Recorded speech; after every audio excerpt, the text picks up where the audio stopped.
Chapter 24 The shock of the discovery that Blake had escaped brought Philip half to his knees before he thought of Celie. In an instant the girl was awake. His arm had tightened almost fiercely about her. She caught the gleam of his revolver, and in another moment she saw the empty space where their prisoner had been.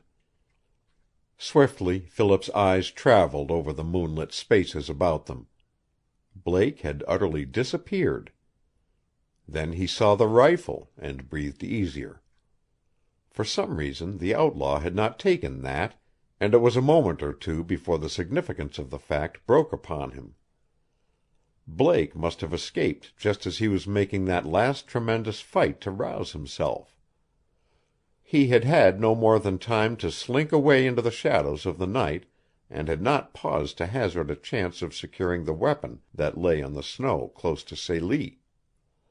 He had evidently believed that Philip was only half asleep, and in the moonlight he must have seen the gleam of the big revolver leveled over his captor's knee. Leaving Celie huddled in her furs, Philip rose to his feet and slowly approached the snow hummock against which he had left his prisoner. The girl heard the startled exclamation that fell from his lips when he saw what had happened. Blake had not escaped alone. Running straight out from behind the hummock was a furrow in the snow like the trail made by an otter. He had seen such furrows before, where Eskimos had wormed their way foot by foot within striking distance of dozing seals. Assistance had come to Blake in that manner, and he could see where, on their hands and knees, two men instead of one had stolen back through the moonlight. Celie came to his side now, gripping the rifle in her hands. Her eyes were wide and filled with frightened inquiry as she looked from the telltale trails in the snow into Philip's face. He was glad that she could not question him in words. He slipped the Colt into his holster and took the rifle from her hands. In the emergency which he anticipated, the rifle would be more effective. That something would happen very soon he was positive. If one Eskimo had succeeded in getting ahead of his comrades to Blake's relief, others of Upi's tribe must be close behind. And yet he wondered, as he thought of this, why Blake and the Kogmollock had not killed him instead of running away. The truth he told frankly to Celie, thankful that she could not understand. "It was the gun," he said. "They thought I had only closed my eyes, and wasn't asleep. If something hadn't kept that gun leveled over my knee—" He tried to smile, knowing that with every second the end might come for them from out of the gray mist of moonlight and shadows that shrouded the shore. "It was a one-man job, sneaking out like that, and there's sure a bunch of them coming up fast to take a hand in the game. It's up to us to hit the high spots, my dear, and you might pray God to give us time for a start." If he had hoped to keep from her the full horror of their situation, he knew, as he placed her on the sledge, that he had failed. Her eyes told him that. Intuitively she had guessed at the heart of the thing, and suddenly her arms reached up about his neck as he bent over her, and against his breast he heard the sobbing cry that she was trying hard to choke back. Under the cloud of her hair her warm, parted lips lay for a thrilling moment against his own, and then he sprang to the dogs. They had already roused themselves, and at his command began sullenly to drag their lame and exhausted bodies into trace formation. As the sledge began to move, he sent the long lash of the driving whip curling viciously over the backs of the pack, and the pace increased. Straight ahead of them ran the white trail of the Coppermine, and they were soon following this with the eagerness of a team on the homeward stretch.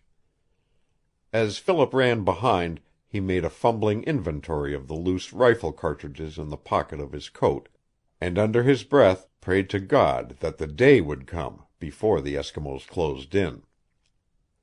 Only one thing did he see ahead of him now, a last tremendous fight for Celie, and he wanted the light of dawn to give him accuracy.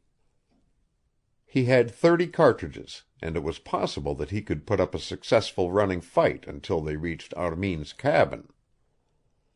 After that, fate would decide. He was already hatching a scheme in his brain.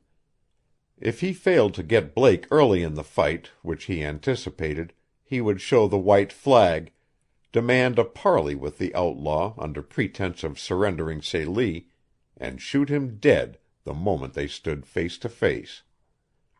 With Blake out of the way, there might be another way of dealing with Upi and his Kogmollocks. It was Blake who wanted Celie. In Upi's eyes there were other things more precious than a woman. The thought revived in him a new thrill of hope. It recalled to him the incident of Father Breault and the white woman nurse who, farther west, had been held for ransom by the Nanamalutes 3 years ago. Not a hair of the woman's head had been harmed in 9 months of captivity. Olaf Anderson had told him the whole story. There had been no white man there, only the Eskimos, and with the Eskimos he believed that he could deal now, if he succeeded in killing Blake. Back at the cabin he could easily have settled the matter, and he felt like cursing himself for his short-sightedness. In spite of the fact that he had missed his main chance, he began now to see more than hope in a situation that 5 minutes before had been one of appalling gloom. If he could keep ahead of his enemies until daybreak, he had a 90% chance of getting Blake. At some spot where he could keep the Kogmollocks at bay and scatter death among them if they attacked, he would barricade himself and Celie behind the sledge and call out his acceptance of Blake's proposition to give up Celie as the price of his own safety. He would demand an interview with Blake, and it was then that his opportunity would come. But ahead of him were the leaden hours of the gray night. Out of that ghostly mist of pale moonlight through which the dogs were traveling like sinuous shadows, Upi and his tribe could close in on him silently and swiftly, unseen until they were within striking distance. In that event all would be lost. He urged the dogs on, calling them by the names which he had heard Blake use, and occasionally he sent the long lash of his whip curling over their backs. The surface of the Coppermine was smooth and hard. Now and then they came to stretches of glare ice, and at these intervals Philip rode behind Celie, staring back into the white mystery of the night out of which they had come. It was so still that the click, click, click of the dog's claws sounded like the swift beat of tiny castanets on the ice. He could hear the panting breath of the beasts.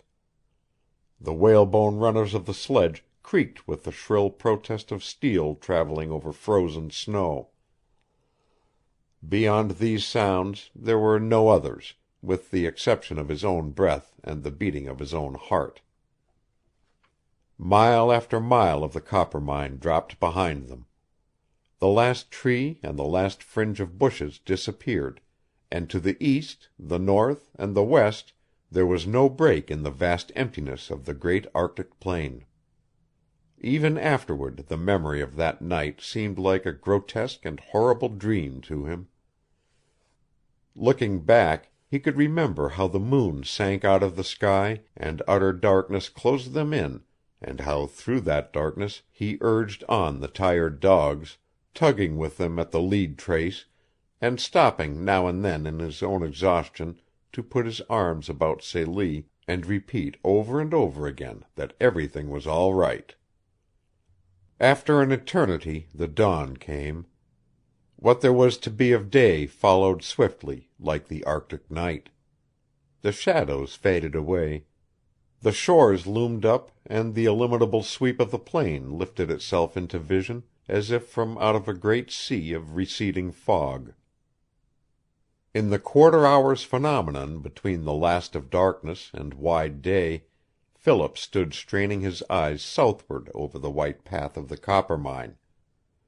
It was Celie, huddled close at his side, who turned her eyes first from the trail their enemies would follow. She faced the north, and the cry that came from her lips brought Philip about like a shot. His first sensation was one of amazement that they had not yet passed beyond the last line of timber. Not more than a third of a mile distant the river ran into a dark strip of forest that reached in from the western plain like a great finger. Then he saw what Celie had seen. Close up against the timber a spiral of smoke was rising into the air. He made out in another moment the form of a cabin, and the look in Celie's staring face told him the rest. She was sobbing breathless words which he could not understand, but he knew that they had won their race, and that it was Armin's place. And Armin was not dead. He was alive, as Blake had said, and it was about breakfast time. He had held up under the tremendous strain of the night until now, and now he was filled with an uncontrollable desire to laugh. The curious thing about it was that in spite of this desire no sound came from his throat.